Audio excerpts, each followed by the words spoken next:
Welcome to On the Chain. Here we go. We do have some stuff right here. So this was DAI. A little fun fact he said here before CNBC, et cetera, go through this whole list.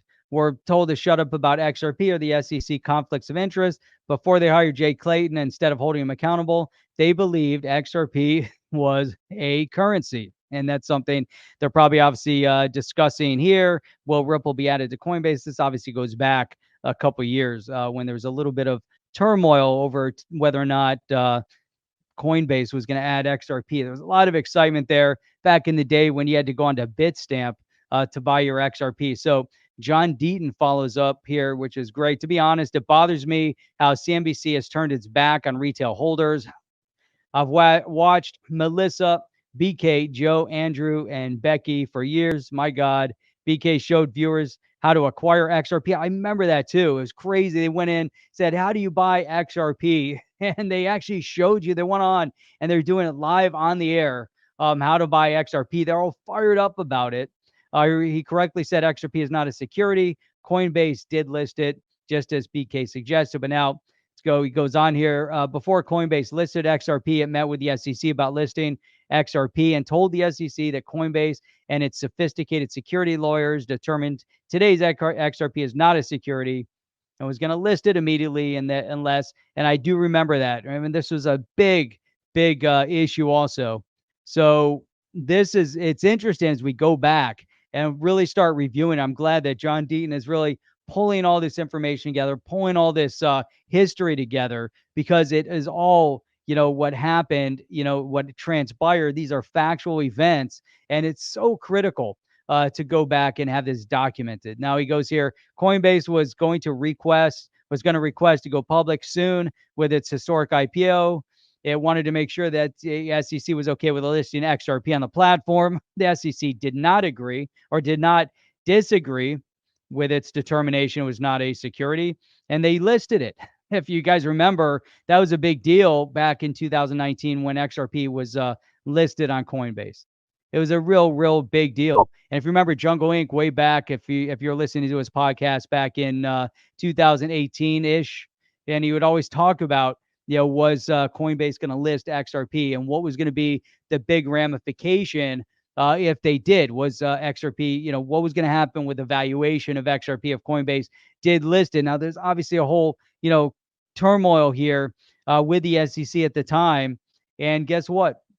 Coinbase did list it. After the SEC approved Coinbase IPO with XRP listed on the platform, 5 months later, after the U.S. government wouldn't allow Alipay to buy MoneyGram for national security reasons, Ripple was allowed to acquire 9% of MoneyGram. Now, remember, and this is such a solid point right here. So this had to have been approved by, guess who? The SEC.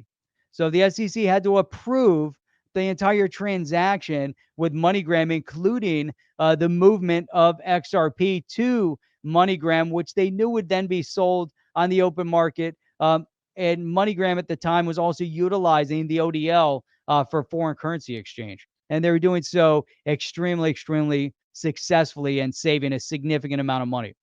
So now here, the SEC disclosure form informed the SEC and the public that Ripple would be transferring XRP to MoneyGram for use in cross-border payments, right? So what part they used, again, the ODL, the on-demand liquidity, was being utilized in foreign currency exchange. So it wasn't being used in the day-to-day, but it was being used for FX, and they were saving a real significant amount of money using that. The SEC allowed this back in June of 2019, if you guys remember. After all this, former Chairman Clayton, now a CNBC contributor, voted to sue XRP. So what exactly, and here's the interesting dynamic of all this, what kind of backroom dealings or backroom conversations were taking place between Chairman Clayton and Gary Gensler at the time? At what point did Gary Gensler know or assume that he was going to be nominated as chair of the SEC? Now, this is coming as he served previous under Obama as chair within the CFTC.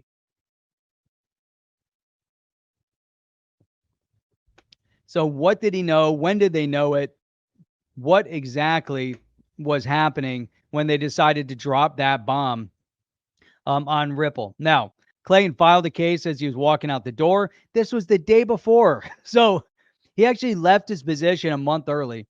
But the day before he left, the last thing he did was drop this lawsuit on Ripple. That was his last action. And then he left the next day. That was it. So he filed the case as he's walking out the door under a mountain of conflicts of interest and appearances of impropriety. It's not hyperbole to describe this case as the most significant non fraud SEC enforcement action since 1946, which I believe in this case would probably be, if he's referencing 1946, I'm assuming, I could be wrong. Maybe he's referencing the Howey test or Howey at that point. Now, here we have John Deaton goes on. This case was filed after XRP was traded for, get this, and I know you guys know, 7.5 years. 7.5 years it was traded for. And after all I've described, oh, by the way, XRP was already the first regulated crypto in the US when FinCEN declared it a convertible virtual currency. Ripple was mandated to comply with US banking laws, not secure. So what happened? This is really a major ordeal here. What happened after this point where FinCEN declares it as a convertible virtual currency, mandated to comply with banking laws, not security laws, because it's not a security. So what happened? What transpired? Now it's kind of crazy, and John is really breaking down some amazing topic here. So here, the FinCEN settlement was 2015, 5 years before Clayton dropped the suit. For the first time in 76 years, the SEC is claiming an asset itself is a security. And this includes people who trade it in the secondary market who have no connection with Ripple. So could those oranges have then been securities? Can gold be a security? Now, here he says, John goes on, go ahead and ask your fancy and high-priced lawyers at CNBC. In every single case since Howey was decided in 1946, there has been some level of privity between the promoter selling the asset and the purchaser. But now the SEC is claiming with XRP, you don't need such privity. Now, it's unreal. I mean, it's mind-boggling. Now, one of the things that Chip and I talked about the other day, and it's interesting because John Deaton is bringing this up, said because of this unlawful expansion of Howey, over 70,000 XRP holders from the U.S. and 142 countries around the world joined the fight, the SEC, to fight the SEC and fight back against the unlawful government overreach, including people who bought XRP after watching BK do so. Now, what's interesting here, what's really interesting is he talks about the unlawful expansion of Howey. Now, one of the things that Chip brought up is that, yes, we have this Howey test because that was the case outcome. And they're then using this case outcome to then identify whether or not other assets are securities. However, Howey isn't a law, it's a test. So the thing is that if they try to claim that it is then a law, only Congress has the authority to write law, not the Supreme Court. Now, we just saw one case that was overturned in terms of by the Supreme Court in terms of the outcome, saying that the Supreme Court did not have jurisdiction to do what they did, and therefore they sent it back to the states where the true jurisdiction and authority lies in the hands of the people to vote on it themselves as to whether or not they want it to be law or not law. But it's not up to the Supreme Court appointed individuals to write law. Now, the question is, and based on this unlawful expansion of Howey, is that same logic then, can it be applied to this Howey test? Can the Supreme Court take up this case of the Howey test, saying this is an unlawful use of authority, and the Supreme Court did not have the authority to write law of what is or what isn't a security, although they established this test? Can they then throw that out? I don't know.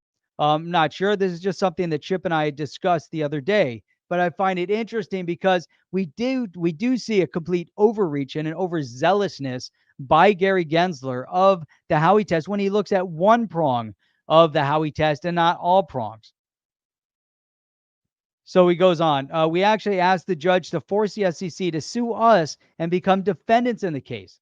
We did this because by claiming all XRP, including XRP trading in the secondary market, independent of Ripple, are unregistered illegal securities, we are practically speaking being sued because that's what they're saying. It doesn't matter where you bought it. Even if you bought it in the secondary market, it is then considered a security. I mean, it's so asinine the way they contrive this whole lawsuit.